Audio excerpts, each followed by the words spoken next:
शेवटचा दिवस, गोड दिवस, अतिशय 4 दिवसाच्या कार्यक्रमामध्ये खूप सुंदर अशा पद्धतीनं वचनं आपल्याला ऐकायला मिळाली. गेल्या 11 वर्षातील एवढ्या मोठ्या प्रमाणामध्ये भव्य असा प्रतिसाद पहिल्यांदाच आपल्याला या ठिकाणी मिळालेला आहे. आणि कोणत्याही प्रकारचा गोंधळ गडबड वगैरे न करता आपण सर्वजण या ठिकाणी भक्तजन खूप चांगल्या पद्धतीने प्रतिसाद दिलात.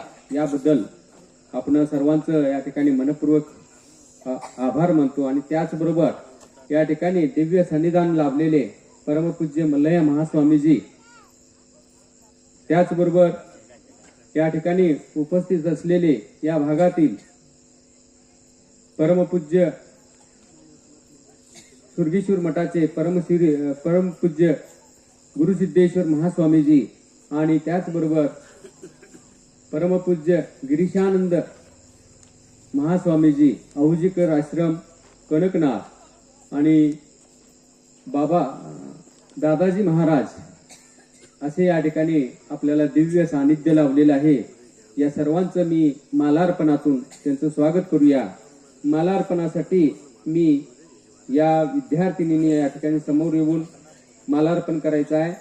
श्वेता सुतार या विद्यार्थिनी समोर यायचं आहे आणि परमपूज्य मल्लय्य महास्वामीजी यांचं या ठिकाणी स्वागत आणि सत्कार करायचा.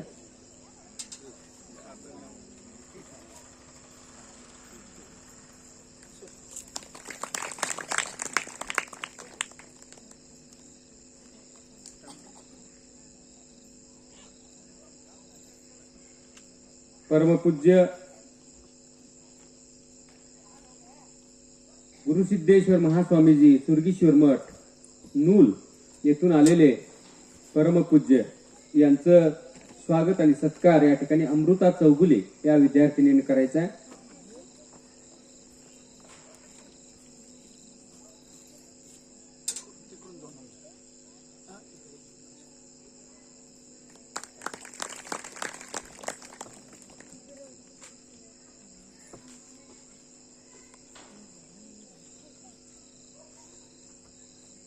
परमपूज्य गिरीशानंद महास्वामीजी यांचं सत्कार आणि स्वागत या ठिकाणी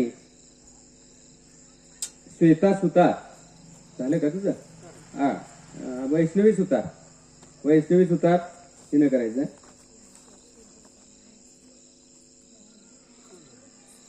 परमपूज्य गिरीशानंद महास्वामीजी यांचं या ठिकाणी स्वागत होईल. यानंतर दादाजी महाराज यांचं स्वागत करण्यासाठी श्रावणी नाईक तिने पुढे यायचं आहे आणि सत्कार स्वागत करायचं आहे.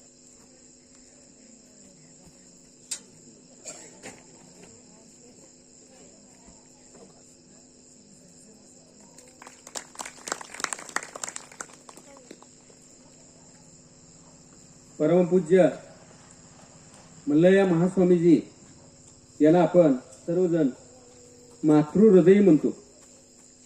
मातृहृदयी म्हणजे माऊलीचं हृदय. पंढरीच्या पांडुरंगाला सुद्धा माऊलीच म्हणतात. साऱ्या महाराष्ट्राचं आराध्य दैवत आणि या आराध्य दैवताचं देखील पूजा माऊली या शब्दानंच त्यांचा गजर होतो. माऊली म्हणजे आई. आई ज्या पद्धतीनं बाळाला सजवते, नटवते, अलंकृत करते आणि त्याचबरोबर स्वच्छ सुंदर ठेवण्याचा प्रयत्न करते, तशाच पद्धतीनं आम्हा सर्व सत्शिष्यांना सजवण्याचं, नटवण्याचं आणि त्याचबरोबर स्वच्छ ठेवण्याचं काम गेल्या 4 दिवसापासून स्वामीजींच्या या सानिध्यातून, प्रवचनातून, आत्मचिंतनातून या ठिकाणी संपन्न होत आहे. सानिध्य लाभलेले सर्व गुरुजनांचं देखील या ठिकाणी स्वच्छतेसाठी आमच्या या मोबाईलला जशा पद्धतीने आपण चार्जिंग करतो तशा पद्धतीनं आम्हाला चार्जिंग करण्याचं काम सर्व सद्भक्तांनी या ठिकाणी केलेलं आहे. आजचा हा शेवटचा दिवस.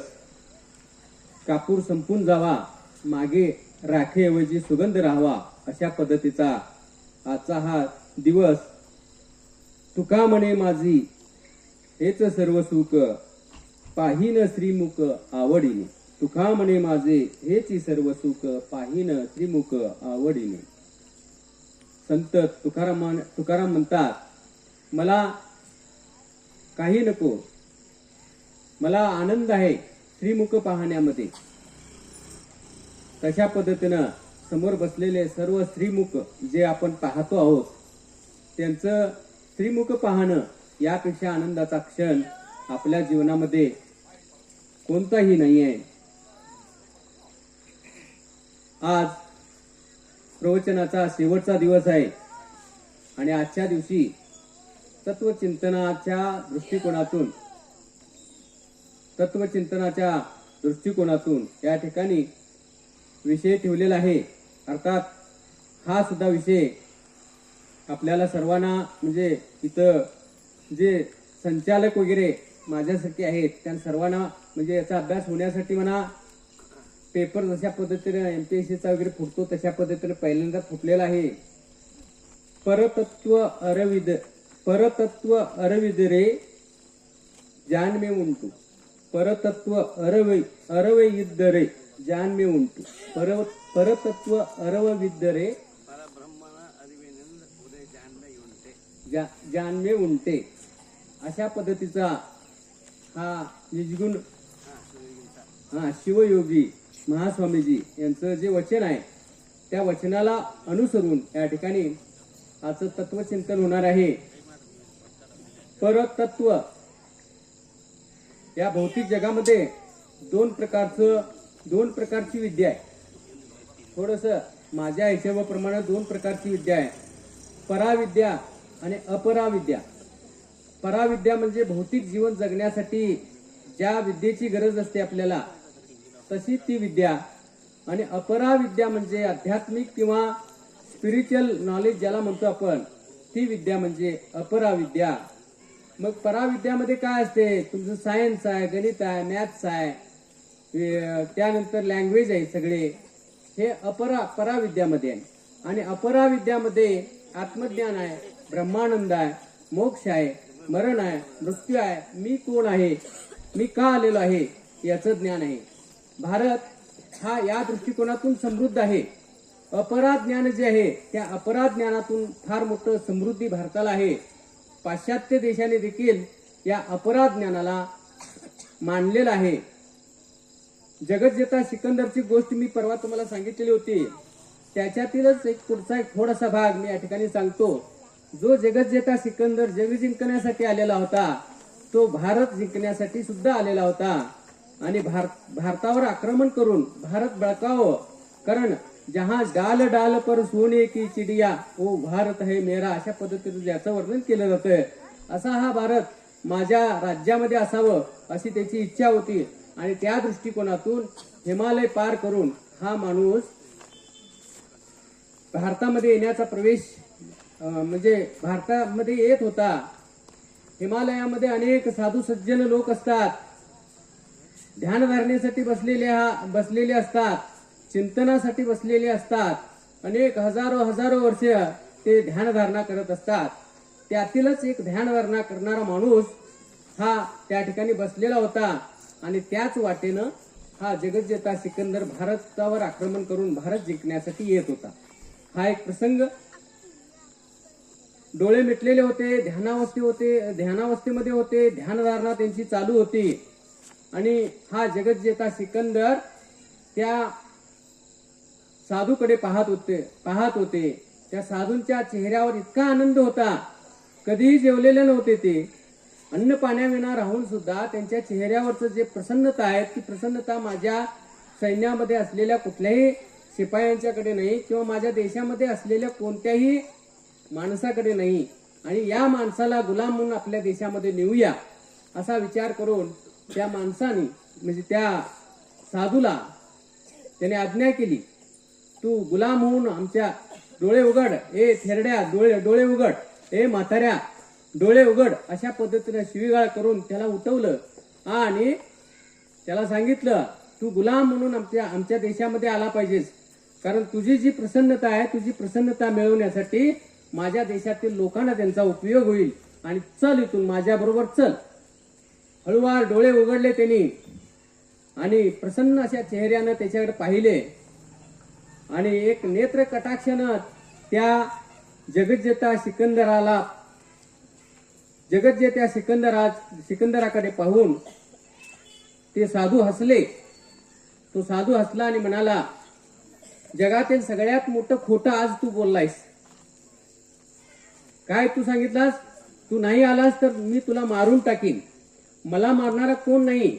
नैनम छिदंती शस्त्राणी नैनम दहती पावका न चैनम क्लेतयंतोपी न शोषयती मारुता. मला कोण मारणारा नाही, मला कोण जाळणारा नाही. पाणी मला मारू शकत नाही, पाणी मला पाणी मला बुडवू शकत नाही, आग मला जाळू शकत नाही. नैनम छिदंती शस्त्राणी, आणि मला तलवार सुद्धा कापू शकत नाही, तलवारीनं मला मारू शकत नाही. तू कोण मला मारणारा? मी अजर आहे, मी अमर आहे, मी अविनाशी आहे. अशा पद्धतीनं त्यांनी सांगितलं. ही जी विद्या आहे, ही विद्या म्हणजे अपराविद्या, आणि ही अपराविद्या आपल्या भारतामध्ये समृद्ध आहे. स्वामी विवेकानंदांनी देखील अशाच पद्धतीनं या अपराविद्येवर सुद्धा त्यांनी खूप मोठ्या पद्धतीनं अमेरिकेमध्ये शिकागोला गेलेले असताना त्यांनी या ठिकाणी विचार मांडले. एका संतांनी स्वामी विवेकानंदांना चिडवण्यासाठी, की जो अमेरिकेचं कौतुक करत होता, त्यानं सांगितलं, सकाळच्या वेळेला स्वामी विवेकानंद फिरायला गेलेले होते शिकागोला असताना, आणि जाता जाता त्यांच्या पायामध्ये बूट होता. बूट हा इंग्रजांचं प्रतीक, आणि डोक्यावर फेटा बांधलेला होता. जसं गुरुसिद्धेश्वर महास्वामीजी या ठिकाणी फेटा बांधून घेतलेले आहे तशा पद्धतीनं. आणि त्यांना चिडवण्यासाठी म्हणून, काय हो तुम्ही भारतीय संस्कृतीचं फार मोठं लौकिक, फार मोठं कौतुक करत आहात, पण कुठं आहे तुमचं भारतीय संस्कृती आणि तुमची भारतीय संस्कार? कुठं काय दिसत नाही. तुमच्या पायात तर बूट आहे आणि डोक्यावर फेटा आहे. तुम्ही खोटं बोलताय भारतीय संस्कृती महान आहे म्हणून. नाही म्हटले स्वामी विवेकानंद, नाही म्हटले. पाय माझे सेवक आहेत, त्यामुळं माझ्या पायामध्ये बूट आहे, आणि डोकं माझं स्वामी आहे, आणि त्यामुळं डोक्यावर माझा भारतीय फेटा आहे. तेव्हा पराविद्या जी आहे ती पराविद्या पायाजवळ ठेवली स्वामी विवेकानंदाने, आणि अपराविद्या जी आहे ती डोक्यावर त्यांनी घेतली, आपली भारतीय संस्कृती. असा हा महान देश. अपराविद्या आणि पराविद्या याबद्दल तत्वचिंतन करण्यासाठी आपल्याला परतत्व अरविदे जानमे उंटू या विषयावर प्रवचन करण्यासाठी परमपूज्य तत्पूर्वी या ठिकाणी महादेव करून भाव गीतन हौದು